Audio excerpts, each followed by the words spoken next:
डंडे मारने का अधिकार मुख्यमंत्री को किसने दे दिया? तो आंसी की एक महिला कहती है कि मुख्यमंत्री जी मेरे बच्चे बेरोजगार हैं, इनको रोजगार दे दो।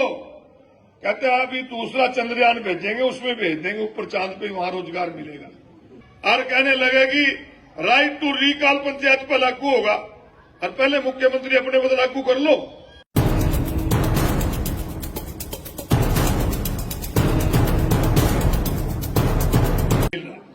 रोजगार के नाम पे प्रदेश सरकार रोजाना कोई न कोई बहाना लगा के भर्तियां के पेपर लीक करा देती है। हमारे बच्चे जाते हैं, कुरुक्षेत्र के बच्चे की अगर पेपर देना है तो मनमना हिसार में जाना पड़े, करनाल में जाना पड़े, अम्बाड़ा में जाना पड़े। बच्चे पेपर देने जाते हैं और पेपर दे के जब आते हैं तो कहते हैं कि पेपर रद्द हो गया क्योंकि पेपर लीक हो गया था। इस सरकार में 25 से ज्यादा बार पेपर लीक हुए। पेपर लीक होते हैं, दोबारा पेपर की तारीख नहीं आती क्योंकि सरकार बच्चों को रोजगार नहीं देना चाहती।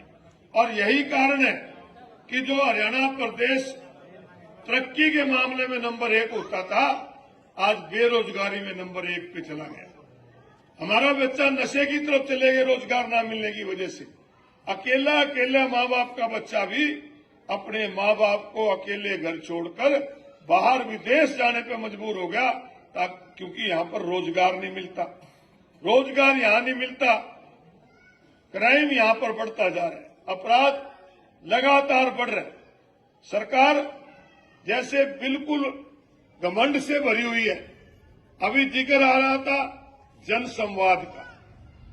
सरकार के मुख्यमंत्री और अब तो मंत्री एमएलए भी जनसंवाद के लिए लोगों के बीच में जाते हैं।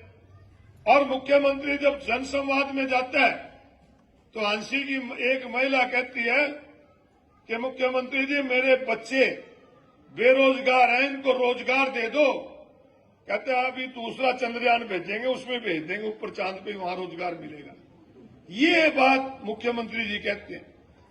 एक महिला सिरसा में मुख्यमंत्री के सामने पेश होती है कि मैं गांव की सरपंच हूं, मेरे गांव में नशा बहुत बिकता है। क्या तू तो सिखा के भेज रखी, इन्हें बाहर काट दो। कोई बच्चे रोड़ा पाते हैं कि हमारे गांव की समस्या सुनो, तो इनको डंडे मार के बाहर निकाल दो। और मुख्यमंत्री ये कहते हैं कि तुम यहां से चले जाओ, जो मेरे इर्द गिर्द खड़े हैं ना कमांडो वाले, तुम डंडे मार के बाहर काट देंगे। डंडे मारने का अधिकार मुख्यमंत्री को किसने दे दिया? अगर हमारे किसान 3 काले कानून रद्द कराने के लिए दिल्ली जाने पे जाते हैं, हरियाणा प्रदेश की सरकार के साथ तो कोई लड़ाई नहीं थी। लड़ाई तो दिल्ली के साथ थी कि 3 कानून काले जो थोप दिए इन्हें खत्म करो। और लठ पिपली में भी ये खट्टर साहब और जो संत बरसावा है, मैंने बता दो भी तुम्हारे से क्या मांग रहे थे? रोको तो दिल्ली वाले रोक लो, तुम पिपली में क्यों रोक रहे थे? तुम करनाल में क्यों रोक रहे थे? उन्होंने पहले लठ मारने की बात करने लग गए। पहले तो चुनाव ही नहीं होने दिए 6 महीने सरपंचों के, पंचायत के। और पंचायत के जब चुनाव हुए, जो चुनी हुई पंचायत होती है, प्रजातंत्र के अंदर वोट किसे चुने जाते हैं? हम नमन करते हैं बाबा साहब भीमराव अम्बेडकर को कि जिन्होंने संविधान के अंदर हमें वोट का अधिकार दिया। सबको बराबरी का एक अधिकार है, सुनते हैं। और पंचायत जो चुनी जाती है वो गांव की सरकार होती है, और उस पर कटौतियां लगा दी, उस पर किंतु परंतु लगा दिए, और कहने लगेगी राइट टू रिकॉल पंचायत पर लागू होगा, और पहले मुख्यमंत्री अपने पर लागू कर लो, एमएलए पे लागू करो, एमपी पे लागू करो राइट टू रिकॉल। उन पे तो है नहीं, पंचायत सरपंचा वगैरह राइट टू रिकॉल लागू करेंगे, उनको वापस बुलावेंगे, और जब वो इनको मिलेंगे तो उन पे लठ पेल ले। फिर हमारे कर्मचारी भाई हैं,